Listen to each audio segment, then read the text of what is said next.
This is Ibarionex, and this is The Candid Frame. Stories of the West's decades-long war and conflict in the Middle East rarely make the front pages of newspapers and magazines anymore. If anything rises to public attention nowadays, it usually has more to do with political posturing than the long-term effects of conflict, not only on soldiers, but the countless number of people for whom war is a painfully palpable thing. Thankfully, there are photographers like Canadian Louie Palu, who has made it his mission to tell the stories that are too easily lost amidst the endless drone of a 24-hour news cycle. In his work as a photojournalist, including several stints in Afghanistan, Louie has strived to create photographs that make a difference, that do more than just serve as an illustration for an article. His passion was born by more than a desire to have an exciting career. The seeds of it were likely planted when he was just a boy, as his parents shared their own personal experiences of war. However, their stories, especially the more graphic tales, did not come easily.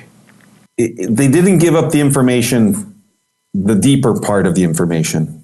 Early on, it was more used as lessons, like, you better finish eating everything on your plate. Do you know when I was young how my life was? I was poor, there was no food. What we did have, soldiers would come on patrol in our village and take away from us. Or the guerrillas, the partisans would come and take it away. And then we had nothing. Then we had to go looking for food.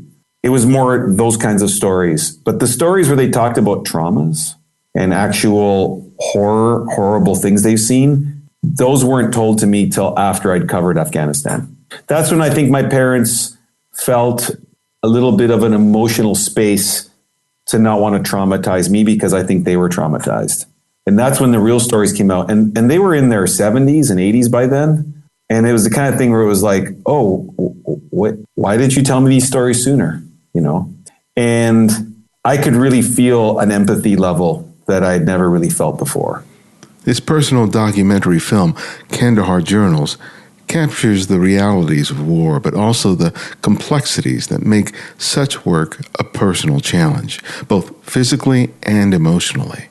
It also reveals Louie's penchant for storytelling and his desire to create photographs that matter. That can be seen even in his earliest personal project documenting the work and lives of hard rock miners in northwestern Ontario and northeastern Quebec.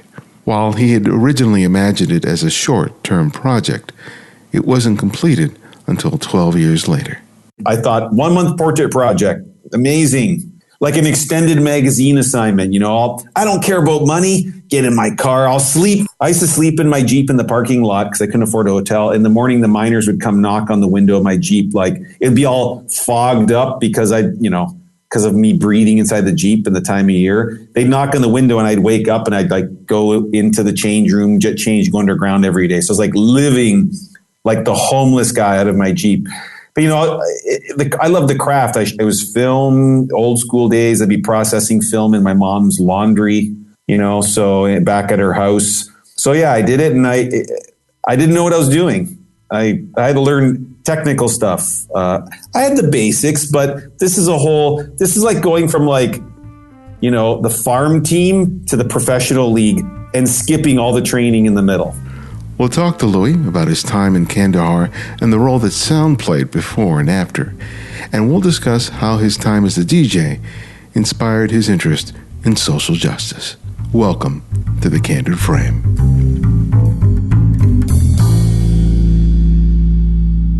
Louie, welcome to The Candid Frame. It's a real pleasure to have you on the show. One of the more interesting things about your backstory is the influence of your family.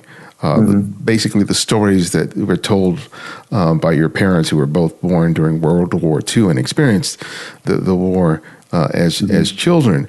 And I know that also a book by David McCullough, a famous war photographer, was a big influence. But tell me about how the images in that book and the stories that your parents told you really sort of led you to eventually want to tell stories that were related to, the impacts not just of war, but stories about working class people.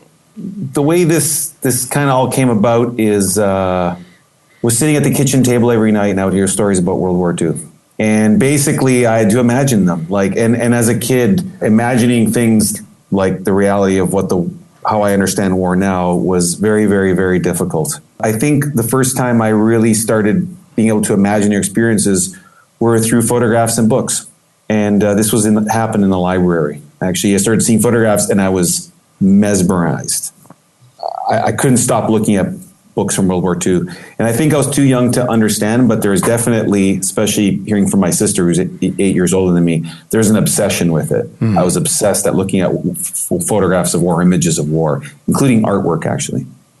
I felt like it explained this thing I couldn't see. And it explained my roots, where I came from. Because we all spend our lives trying to understand who we are. I mean, some of the most famous quotes from even Shakespearean plays are about who am I, Hamlet, that kind of stuff. Yeah. So I think that I started off very, very early connecting or trying to connect or understand something that is a part of what made me who I am. Yeah, my parents grew up under a dictatorship, Trujillo, in the Dominican Republic, and getting them to talk about that time is impossible. They talk about, it happened, don't worry about it. And I kind of envy you a little bit in the fact that your parents were able to share those stories with you. Because I know a lot of people who go through that kind of trauma are sometimes very reluctant to share them, especially with their children. Yeah, they didn't give up the information, the deeper part of the information early on. It was more used as lessons, like, you better finish eating everything on your plate. Do you know when I was young how my life was? I was poor. There was no food. What we did have, soldiers would come on patrol in our village and take away from us. Or the guerrillas, the partisans would come and take it away. And then we had nothing. Then we had to go looking for food. It was more those kinds of stories. But the stories where they talked about traumas and actual horrible things they've seen, those weren't told to me till after I'd covered Afghanistan. That's when I think my parents felt a little bit of an emotional space to not want to traumatize me because I think they were traumatized. And that's when the real stories came out. And they were in their 70s and 80s by then. Yeah. And it was the kind of thing where it was like, oh, why didn't you tell me these stories sooner? And I could really feel an empathy level that I'd never really felt before. Yeah. And I think they probably felt like you would understand, because I think that's a reluctance that a lot of people have sharing that, especially soldiers sharing their experience with people who have not been in the military, who have not experienced combat. That part of it is they don't want to necessarily have to explain themselves. Again, I think me being a journalist, as much as there is a trauma within the lives of journalists, I in no way can compare to them being children. Like my father, his father was arrested in front of him while a soldier pointed a gun at him at 4 years old. And then they took his father away at gunpoint and he wrapped themselves around the soldier's leg trying to stop him from taking his father away. I can't begin to imagine that experience. That when I got to Afghanistan, we were in Kabul, and one of the stories we worked on, this was 2004. We were doing a story on Afghan refugees. And up through 2006, I covered different things to do with Afghanistan. And we got to I believe when this happened, it was 2006. We got to an orphanage, and we were waiting for someone to come get me and the writer to go get access to part of the orphanage. And this man had walked in while we were waiting to the compound, and he brought his 2 children. And our translator, they were maybe 25 feet away. Our translator started telling us what they were talking about. And he said, look, he's talking to someone at the orphanage. He said, look, I can't afford to keep my kids anymore. I have to leave them here. And the children wrapped themselves around his leg and they're like, please don't leave us here. Please don't leave us here. And he was like, I'm sorry. And he started crying I could not photograph the scene. I just felt like it was there was something going on there that was so deeply traumatic and personal. I was just going to add to their trauma. So I chose not to photograph that scene. And it was heartbreaking. And I think that those are really important stories to know about and share, because I think that the world is so interconnected and always has been, that whether it's online interconnected now or oral stories like that, these traumas are passed on and they are shared in every country in the world. Yeah, it must have been, I don't know if you can tell me or if not, but witnessing that, it may have like made you think about that experience of your own father and to witness this and imagine that that's just what your father went through.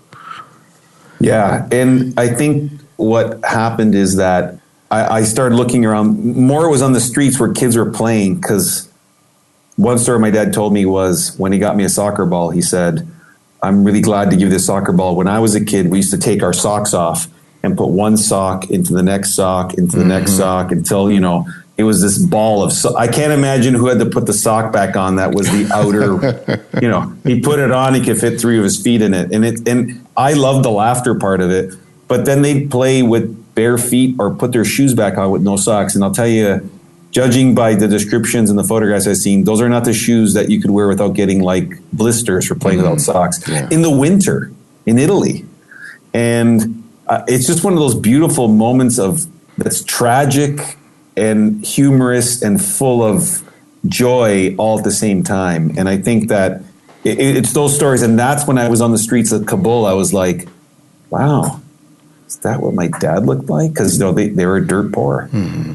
Italy, it was pre-World War II. So my dad was born in 1939. So by the time he started playing soccer, it's probably the end of the war, just after the war. Italy was destroyed. The area where my father grew up in the northeast of Italy was the invasion and retreat, and then followed by the attack route up into Central Europe to Germany from the invasion of Italy. So yeah, it's something that I think we all should struggle with, is that seeing or experiencing that joy and then seeing and experiencing that tragedy shows the full spectrum of all the different emotions in between of the human being. And I think that's what I started doing when I was there. I was like, wow, did that one?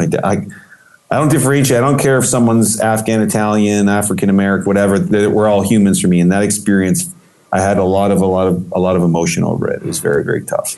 Well, your dad was the one who encouraged you after you finished art school to turn your camera on the mining community, the hard rock, which ended up being a project that you worked on for 12 years. Tell me about the suggestion that your dad made and how that project initially evolved. Yeah. When I first went into art school, I thought, I'm going to be the Renaissance man, like the Bauhaus art school. I'll be able to design, photograph, everything. And then it quickly dawned on me that, photography was what I enjoyed the most. I also enjoyed music that spoke about social political issues, that spoke to me. And those things kind of merged together, and that's where I existed best. And, I grew up on like The Clash, a lot of punk rock, socially conscious music, even folk rock and different old sort of 60s rock. As I was coming out of art school, my father was like, so you're coming out of art school, that's a great hobby, but being an old generation Italian worker, he's like, but you need a real job. You can't make a living as a photographer. And I'm like, look, no, I'm going to be an artist. And he goes, he relented. And my mom said, look, let him do what he wants or he's going to hate you. Let him follow his dream. If it doesn't happen, he'll come back to you.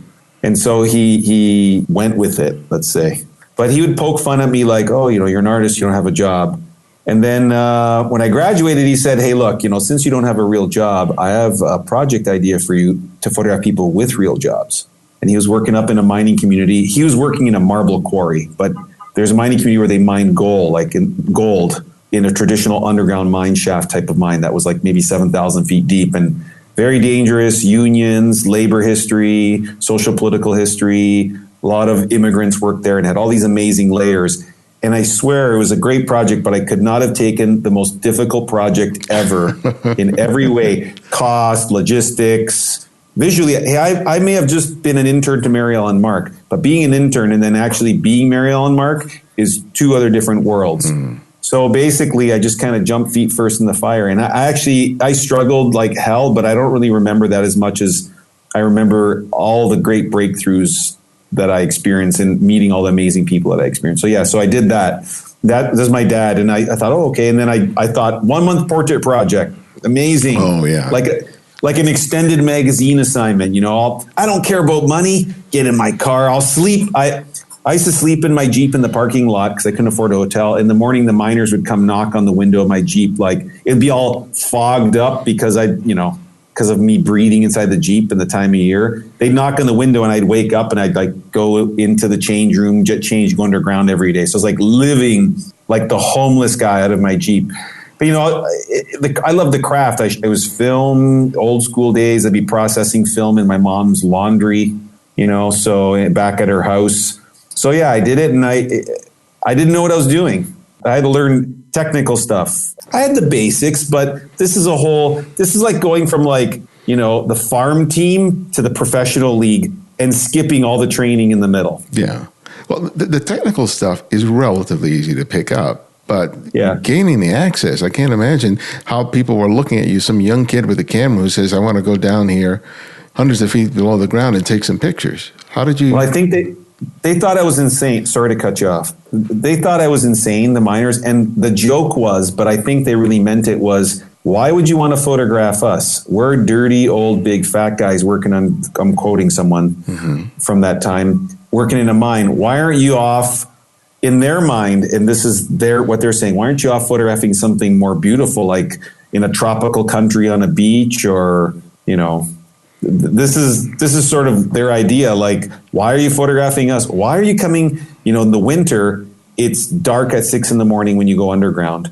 It's dark underground all day and you're in the mine. By the time you come up at 4 or 5, it's winter. The sun's gone down. It's dark again. So you're like in darkness for 3 months, and you're going down an underground mine where you can get killed. And you're kind of really dirty, old, sort of crusty old miners I was photographing at the time. And they were just like, we're ugly. And whereas I thought, hey, this is my dad, the worker. This is my mom, the seamstress in the factory. These are workers.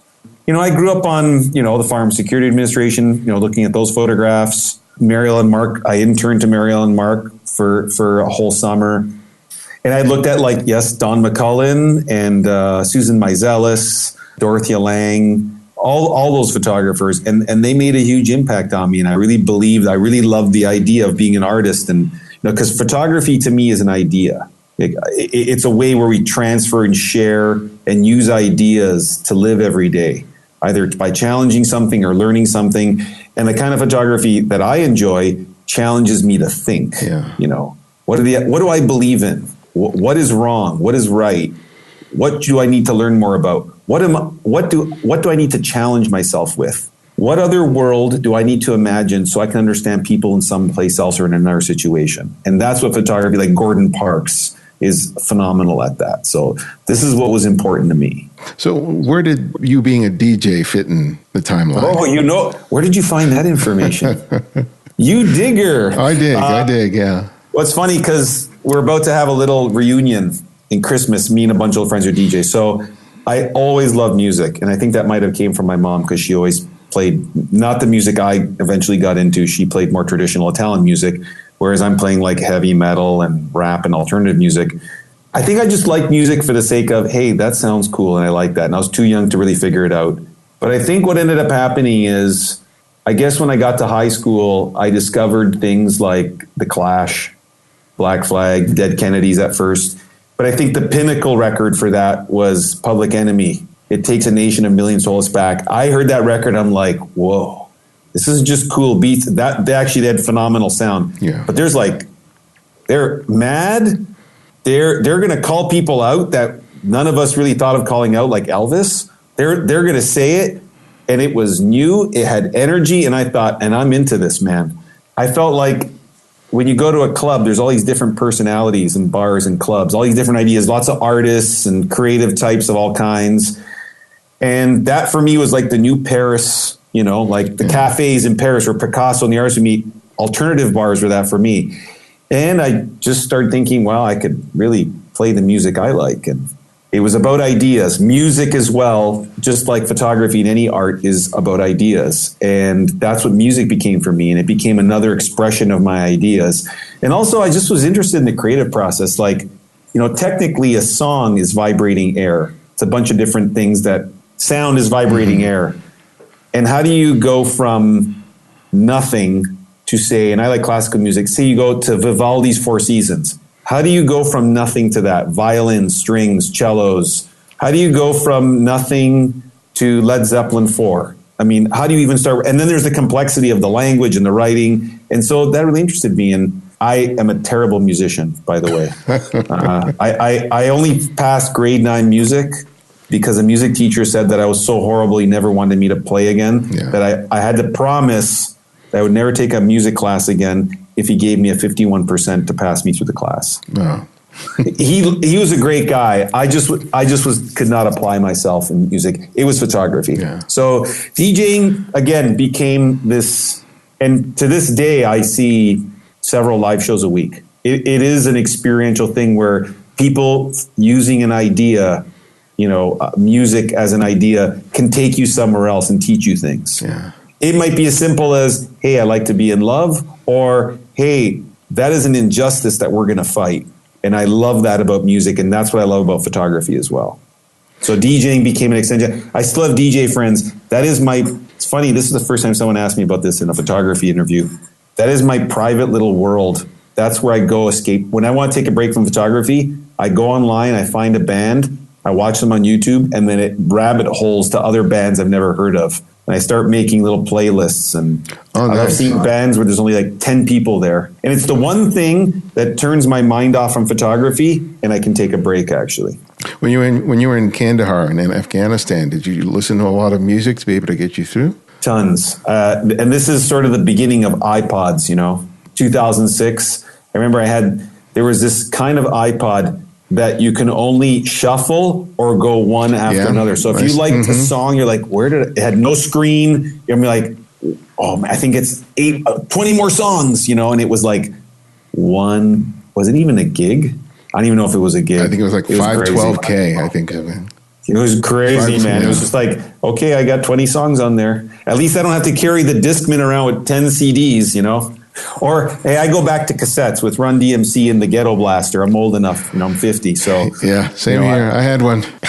I once in a while, I cleaned out, I had to clean out my mom's basement from her house when she passed away, and I'm like, whoa, one of my mixtapes, man. Oh, yeah, the dual, I know I'm dating myself, but the 2 cassette tracks, so you can record back and forth and mix your tapes, and yeah. Well, here, we're not dating ourselves anymore because the hipsters are bringing this all back. You go to some of these hipster stores, which I shop at too sometimes, turntables, there's vinyl at these stores. I'm like rebuying. I just bought an old Black Sabbath album, reissued, that my friend's uncle gave to me in the 80s when I first learned about Jimi Hendrix and Black Sabbath.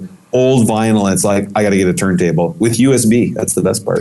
Yeah, that's fantastic. One of the things I wanted, we were talking about sound, and one of the things I was watching your documentary that you co-directed. One of the things that was really vivid about it was the sound, of the gunfire, the guys yelling. And you talk about it in how, and I think one of the soldiers talks about, for a lot of the time, there's just nothing happening, and then there's everything happening, right? And how sound is really something you have to tap into, just so you can have a sense of what's happening or what you anticipate is going to happen, right?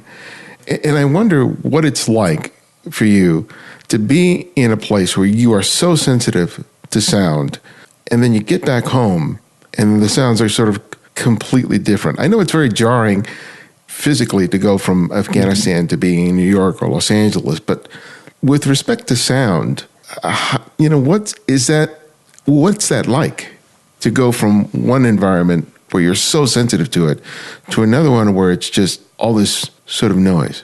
Mm-hmm. Well, I love your questions. This is all new territory, and it's territory that I exist very much in.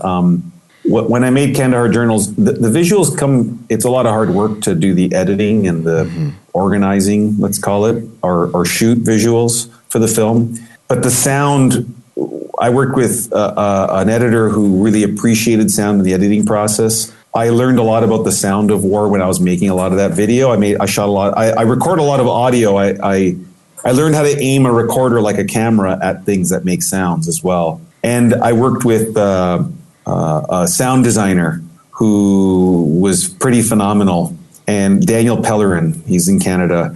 What we came up with is this term. We called it psychological space. And we used the sound in the film to parallel that visual sensory experience with the audio. And the audio the experiential side would you see it, and then when you experienced it would be from the sound. Mm-hmm. And the sound, if you take the film and take a notepad and write down when sounds happen, it's loud, quiet, loud, quiet, loud, quiet, loud, quiet. Yeah. And it gives you time, the viewer, to experience in a very peaceful way, not having to go to the war, what it's like when you're in the war is that chaos and then that peacefulness. And we specifically had a document, a Word document for editing, that we would time the chaos and the quiet time. Because we would show someone something, there's some very graphic moments in the film. We would show someone something, and then we would give them some quiet time. And the actual composer, Manny, I would send him the craziest, and this all came from my DJing years, the craziest sort of watching documentaries on how bands had made albums, is like a producer trying to inspire him, think of what sound would be going on in your head after you see something like this. So I would write things like, you're in a submarine and it surfaces in a desert, and suddenly you look up and you're in space and there's planets around you. And I said, what does that sound like? I said, because you come back and it's that surrealness. Mm-hmm. I said, I don't want there to be any recognizable instruments like guitars or I at times I was a little disparaging humorously, like no pianos, no depressing piano moments in the film. I said, I want the whole film to be a psychological experience. So that's what Manny constructed and that's what we worked on with the sound design, is that chaos and that peace that were narrative elements throughout the arc of the film.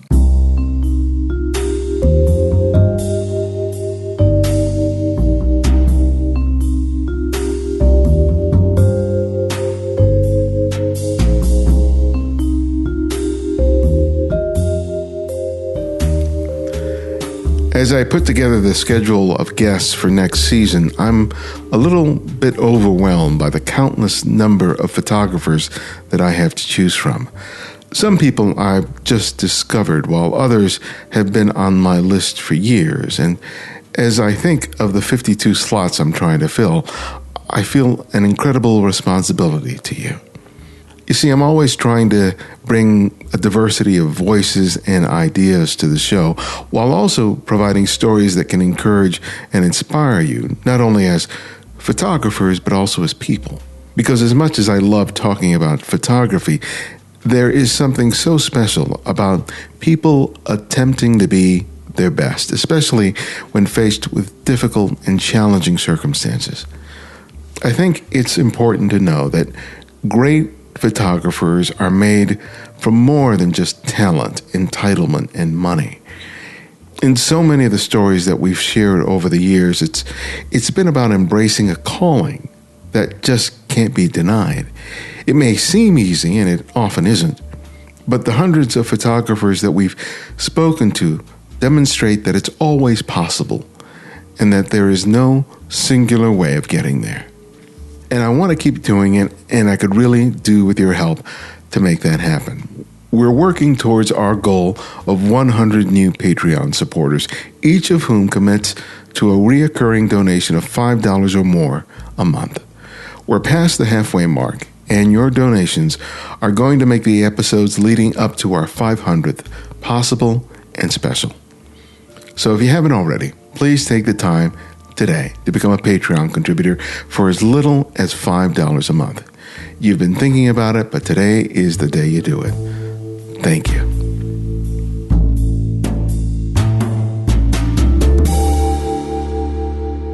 You make a point in one part of the film about listening when you hear bullets whiz by to get a sense of what direction they're coming from, right?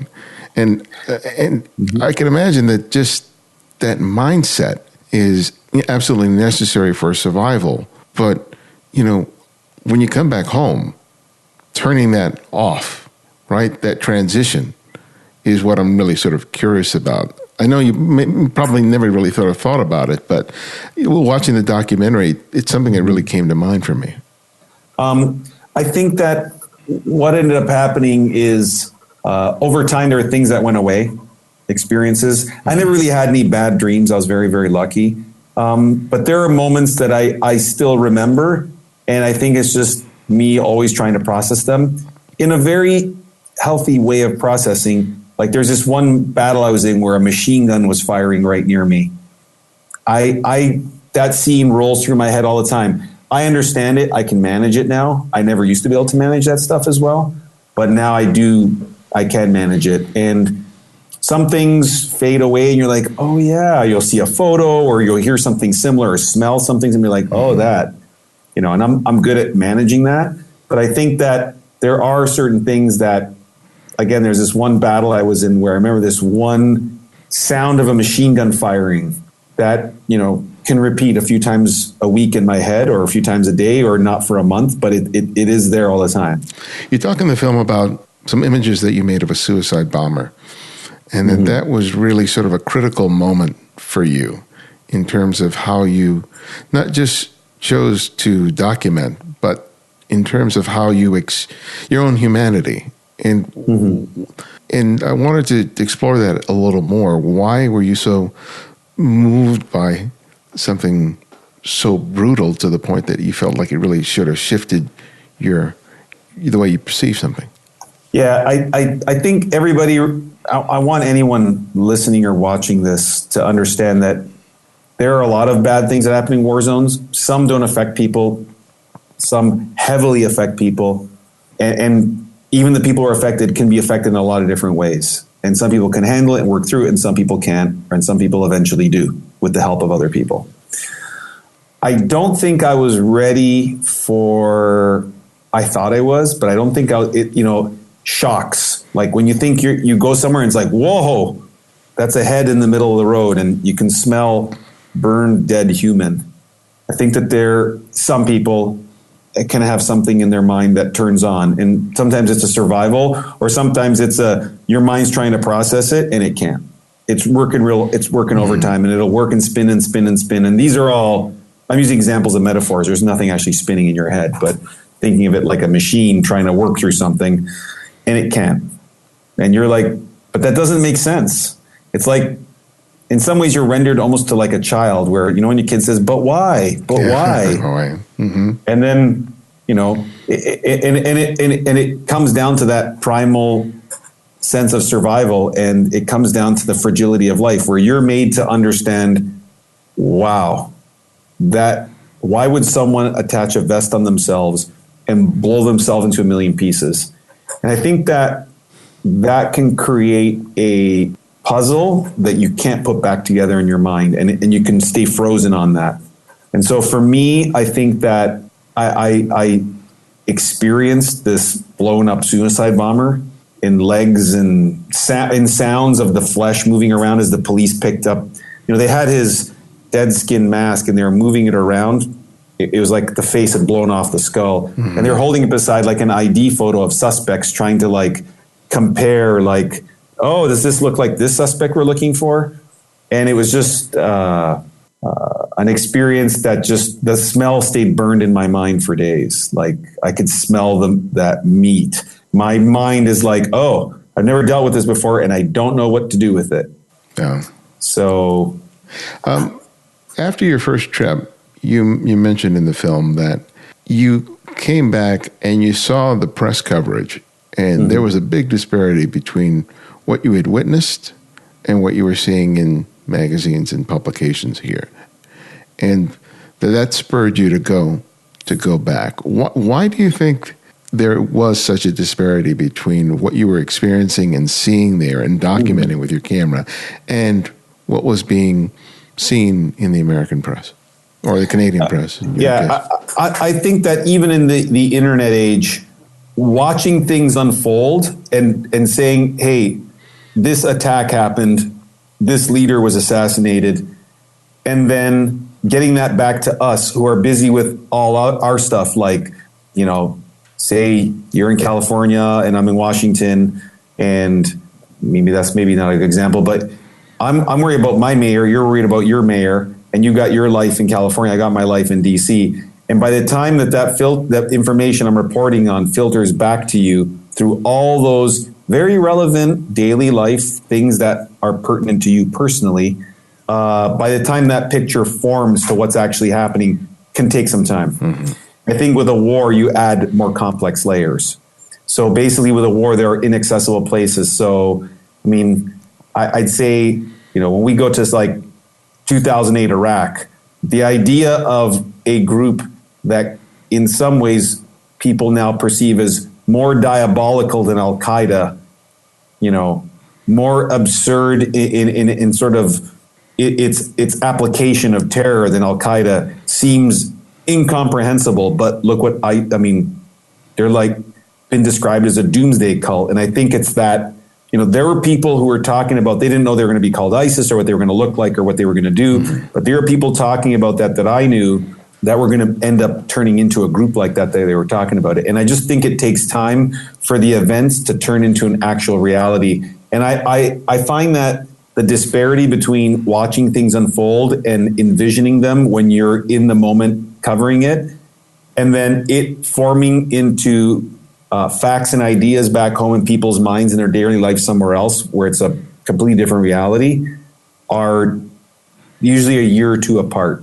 So like I'm like in Afghanistan in 2006, I'm like, wow, Taliban, Al-Qaeda are really back here. Like they're really, so much for going to Afghanistan and trying to capture bin Laden and throwing out the Taliban. They've come back, and people only really understood back home what was really going on in the war from 2006 and 2008. And by 2008, there was something else kind of unraveling because there's just so much information now, especially with online. Like there's just, my God, I've had to unsubscribe from probably 30 different email subscriptions recently because I started finding myself deleting my emails every day because I don't have time to read them.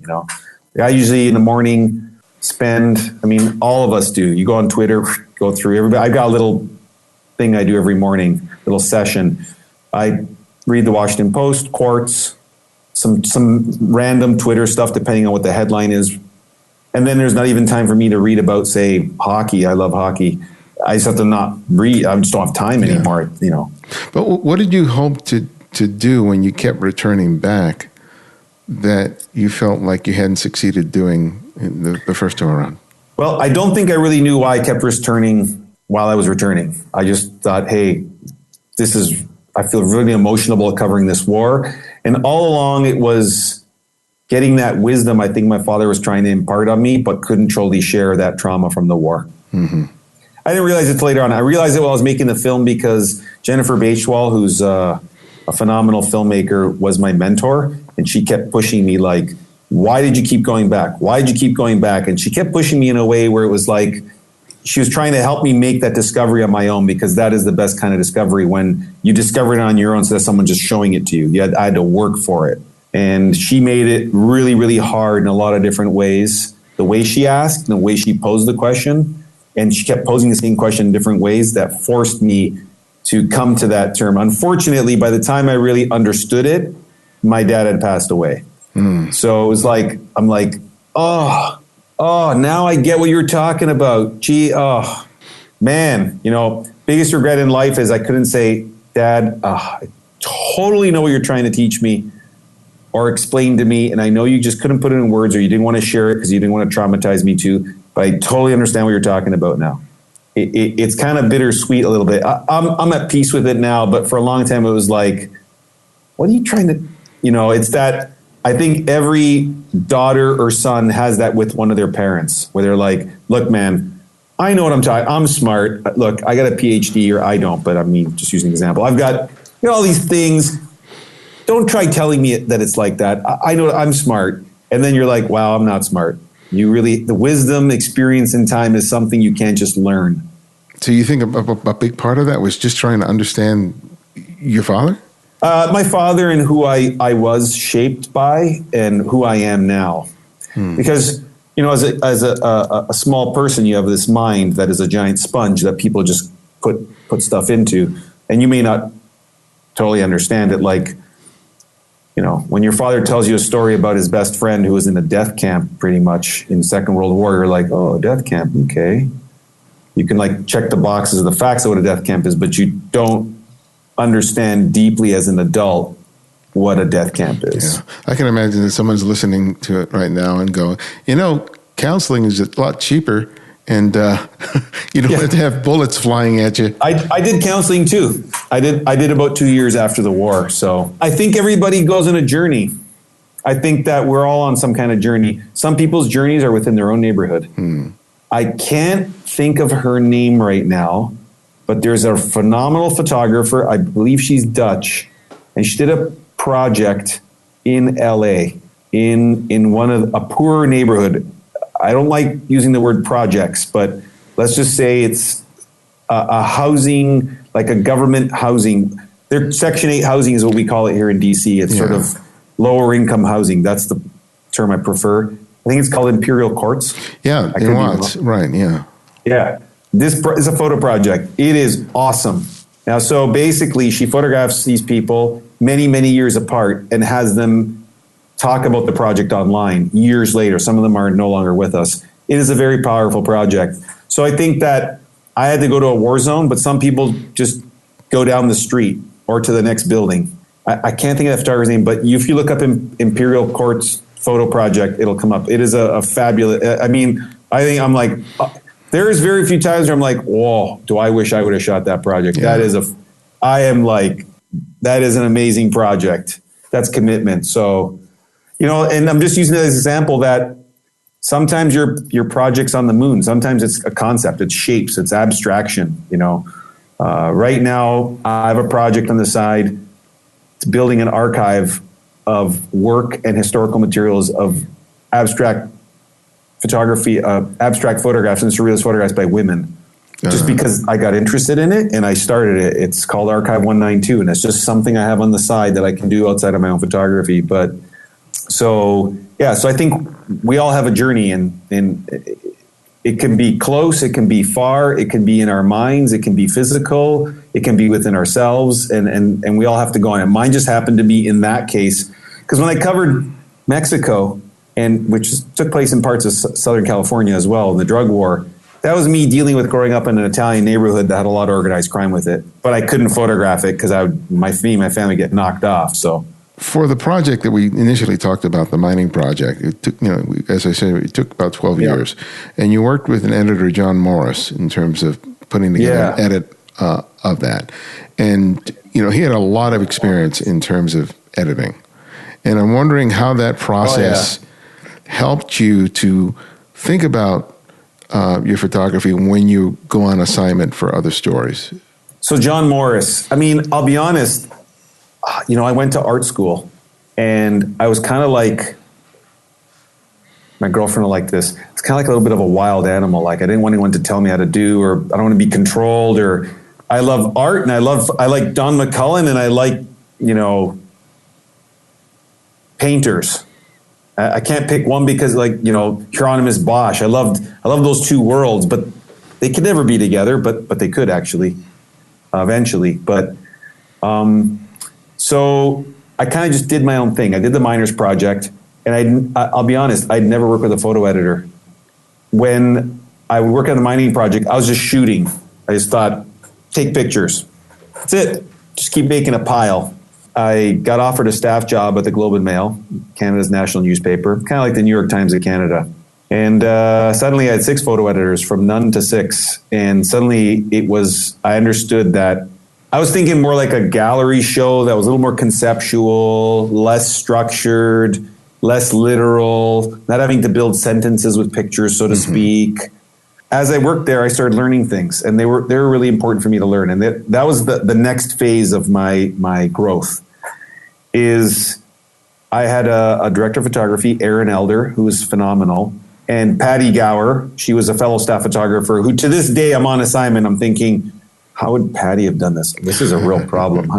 Like Patty there's Patty, the real photographer who teaches at Loyalist College, teaches photojournalism, and then there's like the ghost of Patty, like a ghost limb in my mind. Like I'm thinking of, because she was so incredible.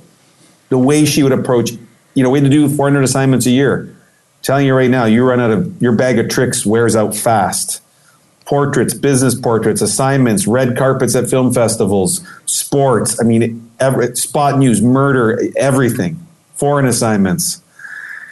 My photo editor, Erin Elder, said, do you have any personal projects you want to do? Because that's what we brought you in here for, to do something different. I said, well, I got this asbestos project. She goes, okay, and you got that miners project. Well, why don't you can shoot it, it's yours, but we'll publish it in the paper.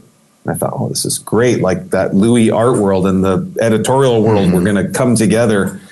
It was going to be shown at Visa pour l'Image in Perpignan, the photojournalism festival in the south of France every year. And I got invited. They're going to show the work. And I thought, oh, what? This is incredible. So I thought, whoa, there could be like publishers that I better make a book dummy. So I got on my inkjet printer and I made a bunch of prints, and I went to, at the time it was Kinko's, now FedEx office, and I got it bound, and I was all excited.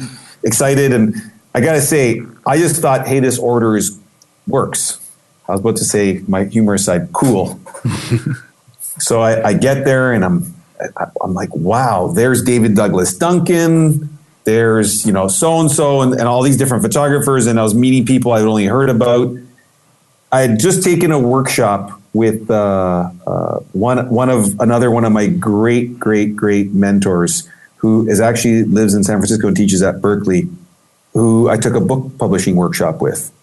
Ken Light is his name. Yeah. I was his lab assistant when I was in Berkeley. Ken, that guy. He shoots 2.25. So it's like, and he's a mad scientist. He's excited and loves photojournalists. Then he's mad about stuff. And it was like, this is like a hippie guy. That's like, I'm the punk rock version of him. I want to be him.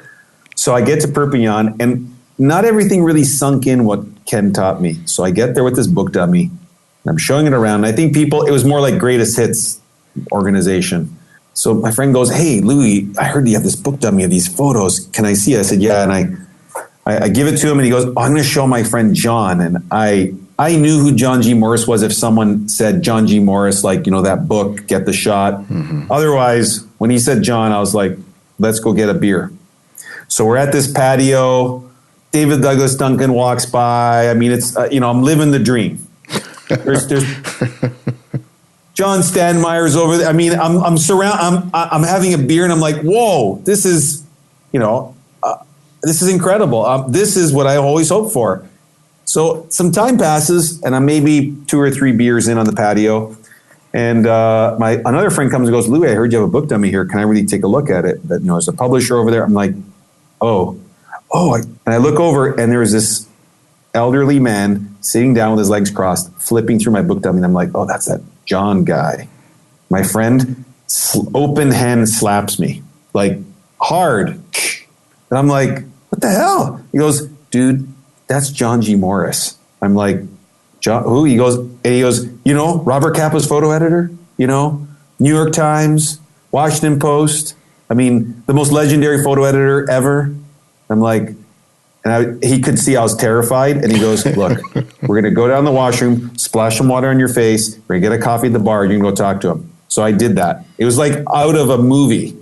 It was like Dumb and Dumber. Then I felt both. I go over and I said, oh, hi. I was like very meek and mild. He goes, is this your book? I said, yeah. He goes, there are some great photographs in here, but the order is terrible.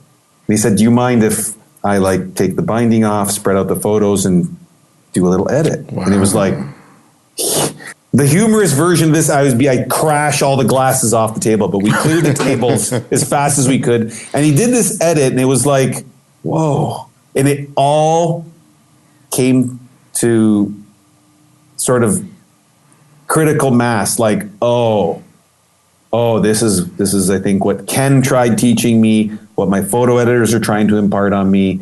And he just told me 10 things that I use to edit to this day. From Ken should get the most credit, because he was he had a gentle stick he was hitting me with, and just John just laid it out, because he had to go, he had to go home. Here we are in this patio, and he's editing my book. And I credited him in the book. It was incredible. I sent him a copy. I got the Critical Mass Photo Lucida Award, and I sent him a copy of the book. And he said, thanks. So many people I give advice to edits, and they never send me a copy of the book. And I'm like, oh, wow. Yeah. I took him out for dinner when I went back a few years later. That was awesome. Okay. You mentioned 10 things. Just give us 2 of those 10 things that he shared with you that you use all the time. Photos that echo or reflect into the photo on the same page spread. So there's one photo in the book where there's a man working in a smelter, and there's the fire is glowing, and in the next picture, there's a guy, separate scenario, there's a union member standing by a doorway with this brick wall, and there's a beam of light on his face, and it looks like the smelter is lighting him, you know? So echoes. Echoes. And contrast of scale. Big things and small things. Big things and small things that flow and take you through the edit. Did you ask for 2? Yeah. Or you wanted more? Oh, if you can give me more, I'll take it. Starting your narrative 3/4 of the way through at the beginning.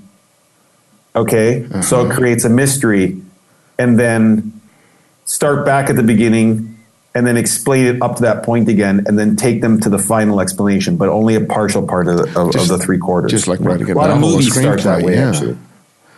I think I'd have to pull the edit up now, but, you know, contrast of work and play, you know, start underground, so it's a mystery. So the whole beginning of the book, you don't see any faces, and you want to know who these people are. You know, and he did it like, oh, yeah, you know, we can laugh together. It's like, oh, yeah, whatever, you know. Wow. Okay. Well, okay, thanks, guys. I got to go now. And I just sit there like with all these signatures, you know, the pieces of the book, and I'm like, wow, that was phenomenal. That's priceless. So I came back and I did a re-edit. I had pretty much carried laser copies after that in my little, I had a small satchel camera bag. I would go to bars and people would be like, oh, and we would do edit sessions. Like a very good friend of mine was Don Weber. You know, when he started out, he was in Toronto, and we used to just have these, he called them the battle axe editing sessions. We'd sit down with 4x6 prints made at CVS, you know, 10 cents a print, and we'd like, okay, six images only, 100 images, you know, we'd like, the floor would be covered with prints all the time. You'd like, oh, I can't, and this is before iPhones. So you're like, whoa, I can't move these. This edit is awesome. I'm not going to remember. So before you move them, you had to like leave them on the floor and then write numbers on the back or stack them a certain way before you could take an iPhone. You know, now with the iPhone, you just take a picture of your reference point. But that for me is such fun. Next to taking the photographs is having those 4x6 prints and moving them around the table and coming up with an edit. It's rediscovering the photographs all over again. Yeah, and I think that what it taught me is to think backwards now into this reverse engineering I had to do because I didn't know what I was doing on the editing side, and understanding your edit. So right now, I'm just finishing off a project that started out as a Guggenheim Fellowship, then was kind of my own for a while, and then National Geographic bought the editorial rights. And let's just say it became a National Geographic project. And then the Pulitzer Center started funding part of it because they want to be part of the project over 3 years. It's like 150,000 photos, which is no indication of quality, but I can say that over 3 years, 150,000 photos with a digital camera, it's not really a lot when we've got funding to shoot for 3 years straight. And it's all in the sort of changing geopolitics of the Arctic. And, 6 hours of social media video. And while I'm working on it, it'll be the first time I actually shoot something that's, let's say, a visual archive of a subject, where it's like captioning, bulk captions of everything, collect text, collect video for social media. And so it pretty much is almost the fruits of all these things I learned. It's almost like a comedy channel when I think of that moment. See, I was in Toronto and I flew to San Francisco. I found the ad for Ken Light's course in the back of the MPPA News Photographer magazine. And I remember getting there and it was like, everybody was local and I had like traveled. And for me, it was like, because there was nothing like that in Canada. I'm quite good friends with Ken and his wife now. They're pretty fantastic, actually. Yeah, great people. Well, my last question, which I ask each guest, is I ask them to recommend another photographer for our listeners to discover and explore on their own, and it can be anyone, someone you've long admired or someone you've recently discovered. So who would that one photographer be and why? Stephen Crowley.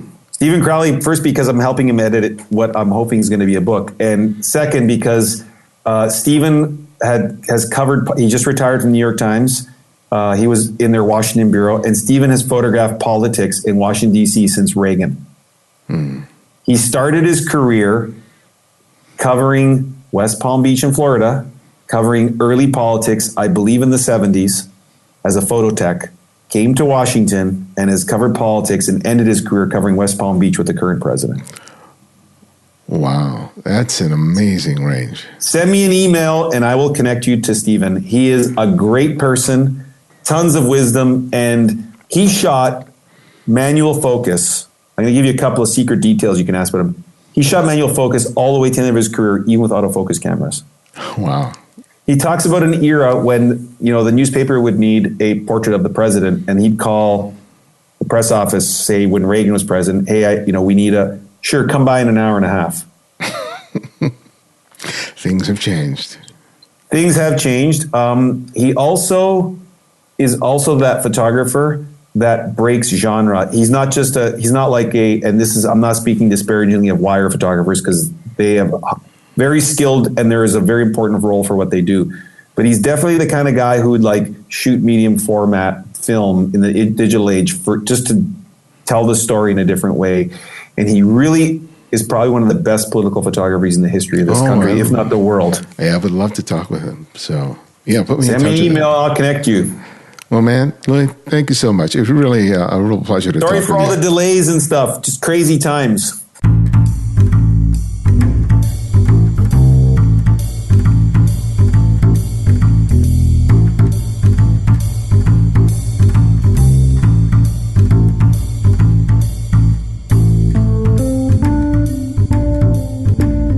Thanks to Louie for coming on the show. You can find out more about him and his work by visiting louiepalu.photoshelter.com.